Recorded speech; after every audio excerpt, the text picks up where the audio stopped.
Hey, how you doing? This is Mark Label, also known as Messenger in the motorcycle community. I'm the CEO and a pastor at No More Change Recovery Church. I'm coming with you today with our Daily Inspire, and I'm going to be reading directly from a Life Recovery Bible devotional. And then we're looking at step 3. We do a step 3 devotional one time per week. It's on a Monday.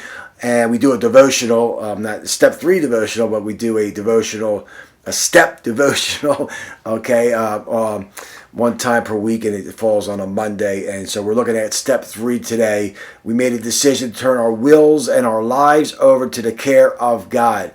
So I want to read this to you. Our Bible verse is Numbers 23:18 through 24, and our message title is Trusting God. So we're looking at Numbers 23:18 through 24. This was the message Balaam delivered. Rise up, Balak, and listen. Hear me, son of Zippor. God is not a man. He does not lie. He is not human. He does not change his mind. Has he ever spoken and failed to act?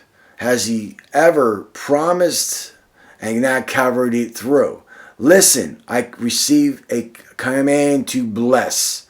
God is blessed and cannot reverse it. No misfortune in his plan for Jacob. No trouble is in store for Israel. For the Lord their God is with them, and he has been proclaimed their king. Verse 22, God brought them out of Egypt. For them he is as strong as a wild ox. No torch could touch Jacob. No magic has any power against Israel. For now it will be said of Jacob, what wonders God has done for Israel. In verse 24, these people rise up like a lioness, like a majestic lion rousing itself. It is not uncommon to link our perceptions about God to our childhood experiences. With people who played powerful roles in our lives. If we have been victimized in the past by people who were abusive, distant, uncaring, or incompetent, we may now anticipate these qualities in God.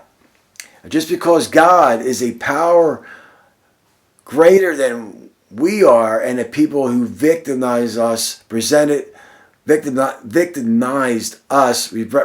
a power greater than we were. Right? We must not conclude that God will harm us if we entrust our lives to him. Jesus tells us that he didn't entrust himself to God. Jesus tells us that he didn't entrust himself to people because he knew what was in their hearts. Nevertheless, he voluntarily turned his life over to the will of God, his Father. And it says it is better to, in Psalm 118:8 says this, it is better to take refuge in the Lord than to trust people.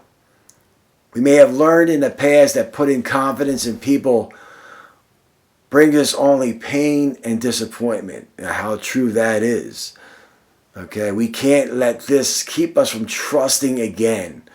In working through step 3, we can make a healthy decision, turn our will and our lives over to the only one worthy of being trusted. That's the God of the Bible.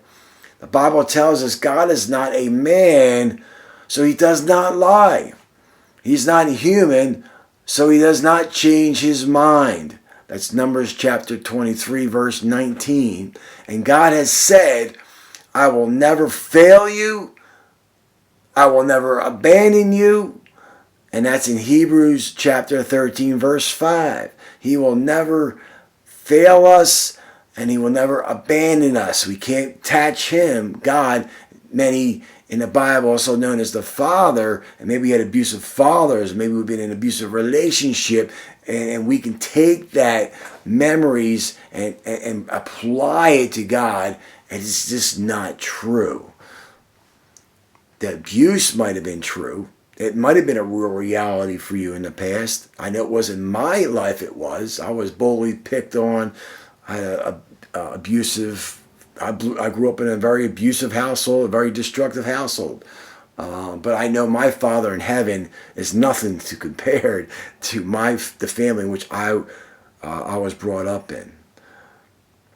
We know that we can't make it all alone, but now we can stop being the victim, and we can turn our lives over to someone who is really able to care for our needs, and that's Jesus Christ. So my brothers and sisters and my friends, I want to encourage you to see God in a different way, to see Jesus in a different way, to trust Him, and don't allow the memories of your past abuse or what you've gone through. Maybe it was self-abuse, maybe it was abuse brought on by family members or whatever it may have been, that our God is a loving Father. He's a good, good Father. So be blessed. All right, and I'll talk to you tomorrow. All right, over and out.